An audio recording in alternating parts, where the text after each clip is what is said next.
Itu ya tidak hanya dari ilmu, biasanya didobel dengan suatu benda yang boleh dikata termasuk jimat.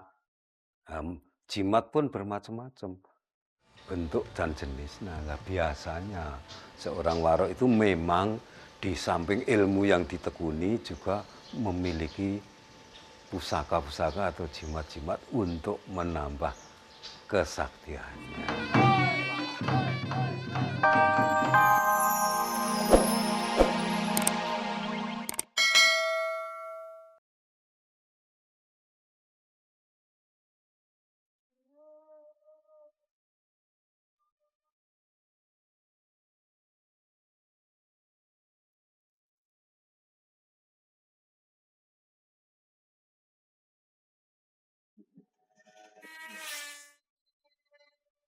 Masyarakat di Kecamatan Pulung di bawah kaki Gunung Wilis bagian selatan Ponorogo kebanyakan bekerja sebagai pemecah batu kali.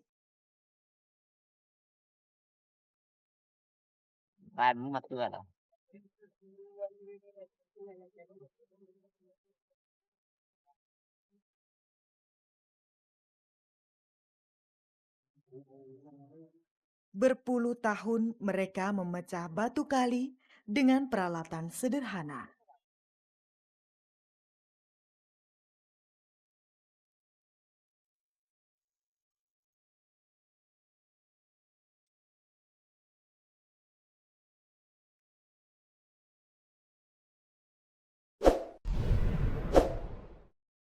Sementara di kecamatan lain di Ponorogo, warganya bekerja sebagai petani. Bahkan pertanian merupakan mata pencaharian utama 898.820 jiwa penduduk Ponorogo.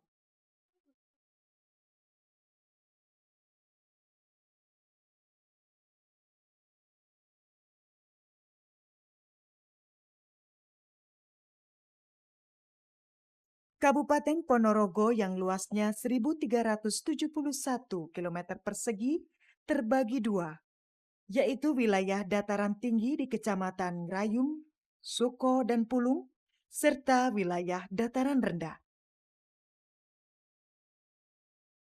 Kota Ponorogo berada sekitar 200 km arah selatan Surabaya.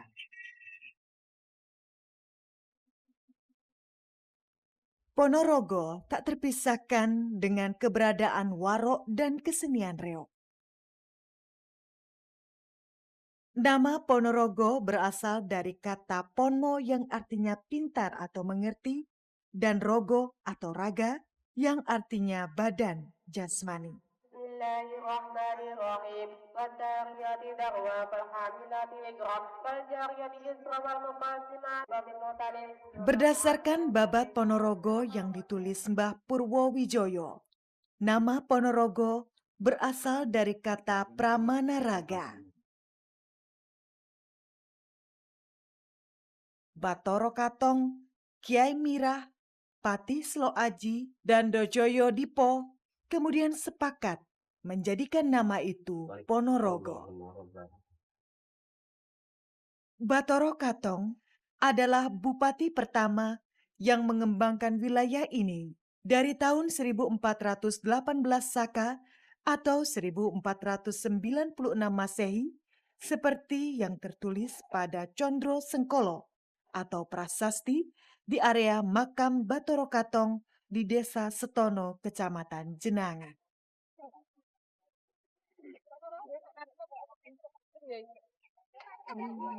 Kowe kira to mundur. Iki kleru.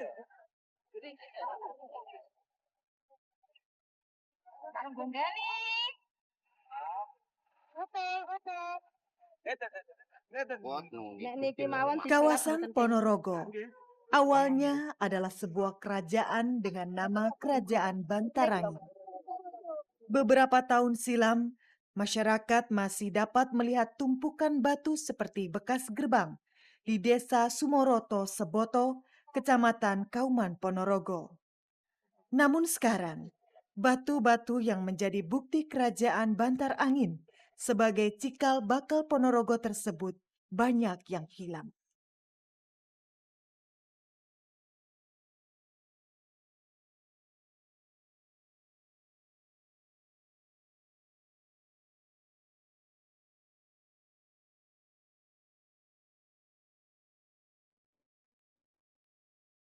Kesan pertama ketika memasuki kota Ponorogo adalah mitos Warok dan Reo.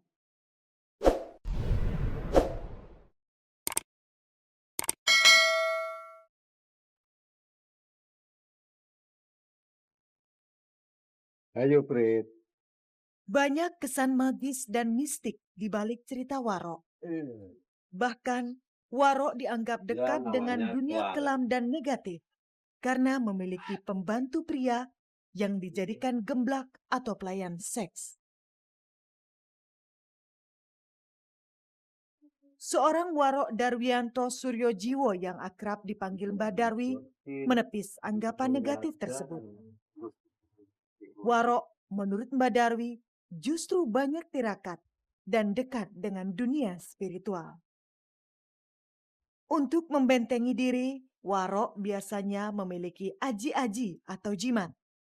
Ayah 5 orang anak ini mengaku menyimpan banyak keris pusaka serta mira delima yang disimpan rapi dan dikeluarkan hanya pada saat-saat tertentu.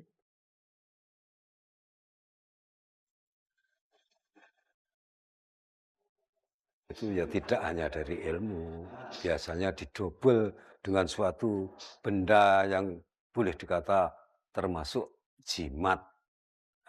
Jimat pun bermacam-macam bentuk dan jenisnya. Nah, biasanya seorang warok itu memang di samping ilmu yang ditekuni juga memiliki pusaka-pusaka atau jimat-jimat untuk menambah kesaktiannya. Mbah Darwi mengakui kehidupan Warok juga ada sisi negatif. Untuk sisi positif dan negatif, masyarakat biasa menyebut dengan istilah warok dan waroan. Sebenarnya tidak dibenarkan kalau warok itu katanya brutal, katanya negatif, katanya senang mengganggu orang lain. Itu bukan warok, tapi waroan. Lah bahasa Jawa, kata-kata yang pakai an itu kan tetiron, hanya ikut-ikutan. Warok yang bersandar pada kebaikan akan menjadi tokoh yang dituakan. Samping. Ini diharapkan oleh pemerintah untuk membantu seperti Mbak Bikan yang bernama asli Bikan Gondowiono. Warok dari desa Pelunturan, Kecamatan Pulung, yang menjadi kepala desa sejak 1970. Mbah Bikan mengaku ilmu kanuragan dan kelebihan yang dimiliki Warok bukan untuk kejahatan. Ilmu itu untuk membela yang lemah dan mempertahankan serangan musuh seperti yang terjadi pada masa penjajahan Belanda. Orang yang mempunyai nama predikat Warok itu jelas mempunyai kelebihan. Nah, kelebihan itu dalam arti ya kelebihan ke segala-galanya, ilmunya, kemasyarakatannya, SDM-nya kalau sekarang mesti ada kelebihan, biasanya gitu. Itu namanya warok, biasanya gitu.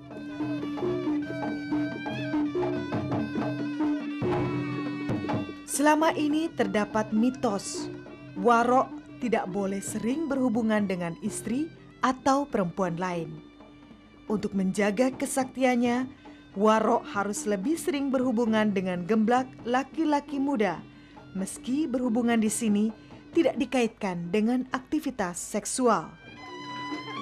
Mbah Bikan tidak mengelak jika ia pernah mempunyai gemblak.